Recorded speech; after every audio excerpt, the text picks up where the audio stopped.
Another important skill in organic chemistry is being able to recognize whether or not a molecule is going to be polar or not.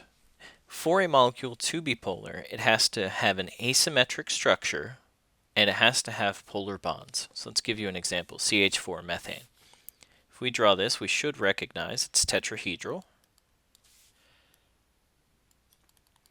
Now if we consider the bond polarity here, you should know that a carbon-hydrogen bond is nonpolar. Because it doesn't have any polar bonds, this molecule will not be polar. Even if it did have polar bonds, this molecule is symmetric. If we drew arrows going to each of the hydrogens, in the end, these would all cancel each other out. Another example is chloroform, CH3Cl. This is very similar in structure, except we're going to replace the topmost hydrogen atom with a chlorine atom. The CH bonds are still nonpolar, but now we have a polar carbon-chlorine bond. Chlorine is withdrawing electron density towards it. This makes it asymmetric as well. There's only one dipole, and it's only pulling straight up. So this molecule will be polar with the net dipole going straight up. Another example is CO2. If we draw this out, the carbon is making two pi bonds, so it's going to be sp hybridized, so it's going to have a linear shape. Oxygen is more electron withdrawing than carbon, so it will be pulling electron density towards it.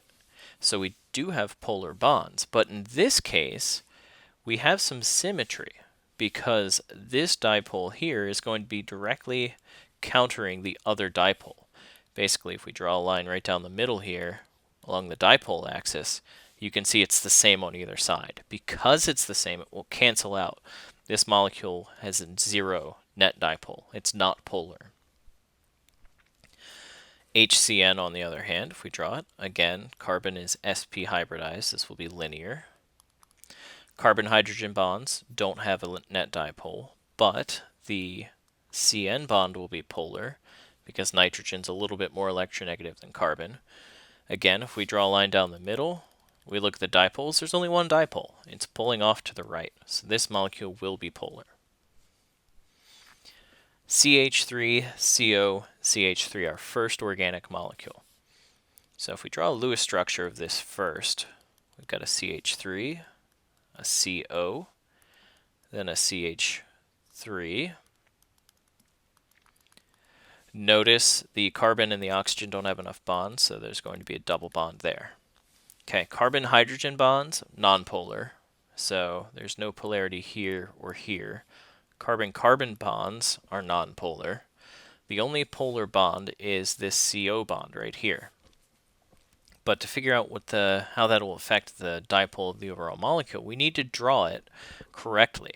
So we should recognize that this carbon here is sp2 hybridized, which will give us a trigonal planar shape. So let's draw this like it were trigonal planar. A trigonal planar molecule has bond angles of 120 degrees. We're going to write CH3 groups, methyl groups, just as CH3 to make it a little bit easier to see. Now we've got our net dipole going straight up like that. Again, if we look at the dipoles overall, it's got an asymmetric pull because only one bond has a dipole.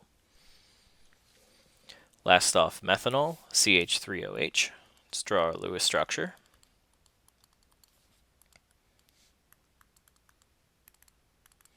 Okay, again, CH bonds are nonpolar. The only polar bonds we have are the OH. Oxygen is pulling charge towards it, and the CO. Oxygen is pulling charge towards it. Now, if we look at the geometry of our Lewis structure, you'd say there's no net dipole because they cancel out. But this is not the actual geometry of the molecule. This oxygen is going to be sp3 hybridized. It's not making any pi bonds. So let's draw that in a bent shape. Again, I'm going to abbreviate the methyl group as just CH3. This is our bent shape.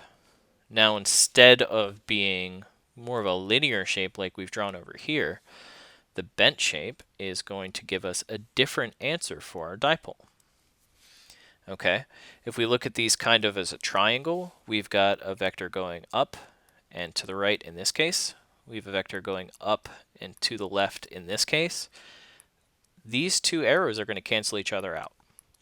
But these two are going to work together. They're both pulling upward. So methanol in this case is going to have a net dipole pulling upward at the position of our oxygen atom.